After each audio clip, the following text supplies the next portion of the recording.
देखिए, डॉक्यूमेंट्रीज़ मेरे ख़्याल से उतनी ही इम्पॉर्टेंट है जितनी फ़िल्में हैं। ऑल्दो उस पे लोग ज़्यादा ध्यान नहीं देते हैं, लेकिन समाज को सुधारने के लिए या अपनी बात कहने के लिए डॉक्यूमेंट्रीज़ बनना बहुत ज़रूरी है।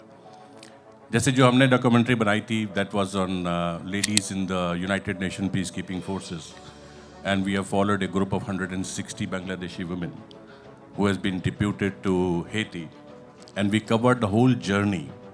The whole idea was not that what the United Nation forces do. My idea to show was that how these women who are coming from a conservative country like Bangladesh, going to Haiti, risking their lives for the people they might not meet them again in their life. Why they are doing that? When they are risking their life, then somebody should portray and should take their life to the platform where public can see their work and inspire with that.